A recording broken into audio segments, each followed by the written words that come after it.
قرآن کہتا ہے ان فرعون علا فی الارض وجعل اہلها شیعا یستضعف طائفة منہم، کہ فرعون نے زمین میں سرکشی اور تکبر قائم کیا ہوا۔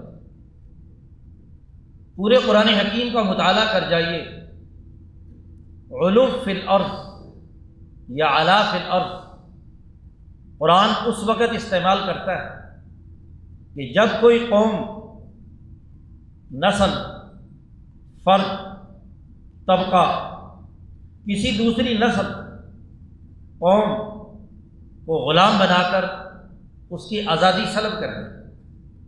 زمین میں سرکشی کا مطلب اس کے علاوہ کچھ نہیں کہ وہ قوموں کو یرغمال بنایا جاتا ہے، ان کی منڈیوں پر قبضہ کیا جاتا ہے، ان کی سیاست کو غلام بنا کر ان کی معیشت کو تباہ و برباد کیا جاتا ہے، ان کے فکر و نظر کے سوتے خشک کیے جاتے ہیں۔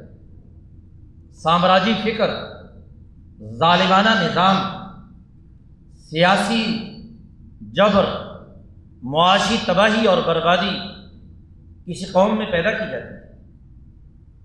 اسی کا تذکرہ کرتے ہوئے قرآن نے کہا کہ فرعون نے نہ صرف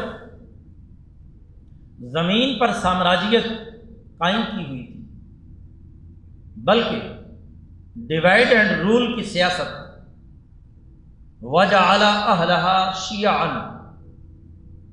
جس قوم پر فرعون مسلط تھا ان کو ٹکڑوں میں بانٹ دیا، تقسیم در تقسیم کے عمل میں مبتلا کر دیا، قوم کو تقسیم کر کے اپنی حکمرانی کو مسلط کیا۔ یستضعف طائفة منہم، اس قوم کے ایک بہت بڑے طبقے کو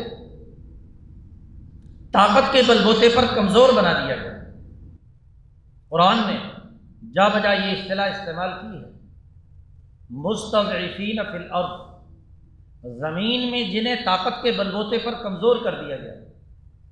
اور اس کے مقابلے پر قرآن حکیم نے دوسری اصطلاح بار بار استعمال کی ہے، مستکبرین فی الارض، زمین میں وہ جو طاقت کے بلبوتے پر بڑے بن بیٹھے، ایک طرف مستکبرین، ایک طرف مستضعفین۔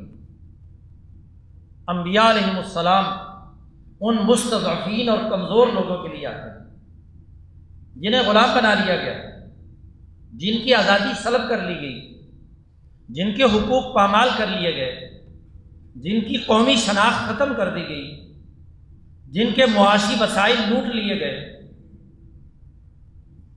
انہیں قرآن حکیم نے کہا یستضعف طائفة منہم۔ فرعونی نظام کی ایک اور خصوصیت قرآن نے یہ بیان کی کہ یذبح ابناءہم ویستحیی نساءہم، ان کے مردوں کو قتل کرا دیتا تھا، ان کی عورتوں کو زندہ رکھتا تھا۔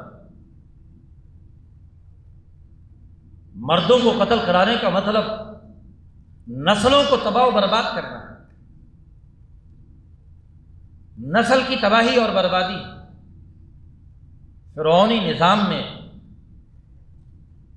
یہ جرم بھی سر انجام پاتا تھا۔ قتل انسانیت کا ارتکاب کسی قوم کی تباہی اور بربادی میں بڑا بنیادی کردار ادا کرتا ہے۔ نسل ختم ہو جائے، کسی قوم کا تسلسل ختم ہو جائے تو وہ صفائے ہستی سے مٹ جاتی ہے۔ سامراج کی، ظالم حکمرانوں کی یہ خصوصیت قرآن بیان کرتا ہے۔ خلاصہ قرآن نے نکالا ایک جملے میں، انہ کان من المفسدین، وہ زمین میں فساد مچانے والا تھا۔ یہ منظر نامہ ہے فرعونی نظام کا،